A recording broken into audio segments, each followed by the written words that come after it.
Hey guys! So while many people are striving to be closer to large cities and modern metropoles, others are choosing more remote places, far from the noise, rush, and traffic.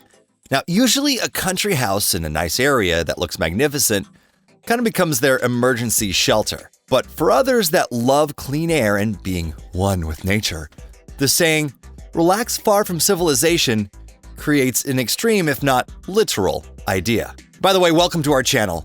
Today we're going to talk about really isolated places on our planet where you can live.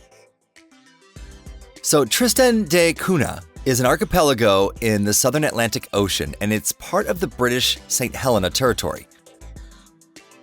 It is one of the farthest populated places from a continent on the Earth. It is 1,750 miles from South Africa, 2,100 miles from South America, and 1,350 miles to the south of St. Helena. Since 1956, there has been a rented weather station on Gough Island.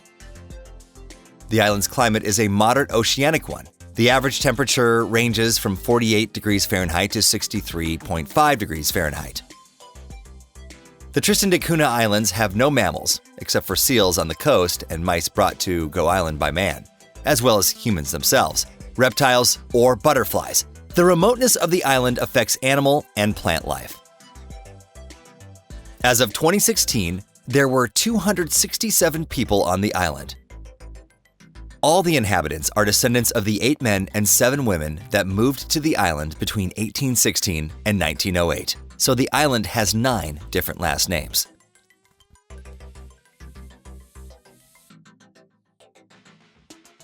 Among Greenland's cities, none can compare to the isolation of Ittoqqortoormiit. Maybe not quite how you pronounce it, but although the city, one of the northernmost population areas of the planet, is part of a region the size of England, it's home to just over 500 people. Ittoqqortoormiit is on the coast, however the sea is almost always covered in ice, and sailing there by ship is only possible 3 months out of the year. 25 miles from the city you'll find an airport, but flights only happen twice a week. But the main reason that the city is separated from people is that it's surrounded by miles of an impenetrable frozen desert on all sides. This place is rich with hunting grounds for seals, walruses, narwhals, polar bears, and polar foxes. The Kerguelen Islands, or Desolation Islands, are a group of islands in the southern Indian Ocean made up of one large island and about 300 smaller islands and rocks. It is named in honor of its discoverer, Joseph de Kerguelen-Tremarec. It is part of the French southern and Antarctic lands. The distance from the islands to the coast of Antarctica is about 1,240 miles. It's about 2,100 miles to Reunion, and about 300 miles from Australia. The entire archipelago is 2,786 square miles, almost 3 times the size of a country like Luxembourg. The island has a harsh, rainy, and windy climate. Winds often reach speeds of 124 miles per hour. There are no permanent residents on the island, but about 70 people live and work there in the winter, and over 100 in the summer. Almost all of the people are on the main island. Since 1949, the island has had scientific research conducted there, as well as meteorological observations and the launch of weather rockets. On January 1st, 1950, a new settlement, Port-au-Prince, was settled for this goal. Since the 1970s, the island has had a satellite station. Overall, Kerguelen is 2,800 square miles of quiet, clean air and ocean. Despite the almost uninhabitability, the island has a nice hotel. The highest point on the islands, 5,900 feet above sea level, provides tourists with an unbelievable view of the endless ocean.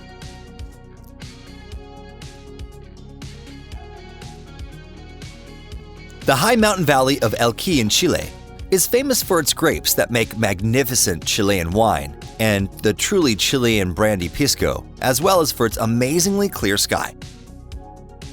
For 240 days and nights a year, the sky is clear and cloud-free. The days are good for the sun-loving grapes, and the nights are great for stargazers. The valley has no big cities, just small towns. The air is crystal clear, and there is no smog.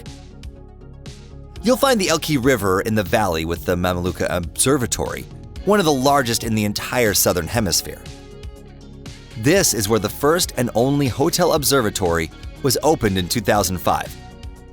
So the hotel is made up of several unusually shaped cottages spread throughout the vibrant green valley and surrounded by lifeless mountains. Some of the cottages are wooden with small cozy rooms that have panoramic windows from the floor to ceiling that face the valley, and a covered patio on the roof and a bedroom with broad windows facing skyward. The best way to look at the stars is lying on a wide, cozy bed, of course. The other types of rooms in this Chilean hotel are large white domes. The entire interior of the dome is a large living room with wooden floors and furniture and a bedroom above it on the second level that is supported by thick wooden columns. A huge bed is placed directly under the transparent top of the dome that makes you feel like you're sleeping outside. There is another unique observatory in the Swiss Alps. The Sphinx Observatory is one of the most mountainous observatories in the world. Located at an altitude of 2.22 miles above sea level. You can see a 360-degree view of the Alps from the Sphinx's viewing platform. You can get there on a fast elevator that goes 360 feet to the Sphinx in just 25 seconds and can carry up to 1,200 passengers per hour. From the side, it looks like a lair for some kind of supervillain from a movie.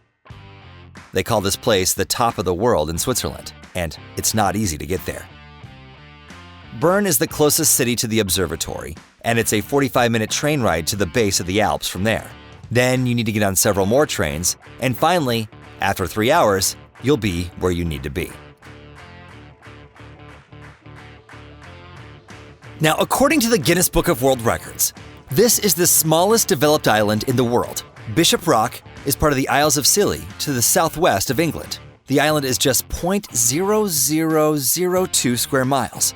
Now, the first attempt to build a lighthouse on the island was in 1847, but the building couldn't withstand the aggressive waves there. The second attempt, 4 years later, was more successful, and the construction was finished in 1858. In 1881, supports were built around the lighthouse. The tower is 161 feet tall, and it has a range of 24 nautical miles. It has been automated since 1992. The top of the tower has a helipad. Electric lighting appeared in the lighthouse only in 1979. Modern electricity is provided by solar panels.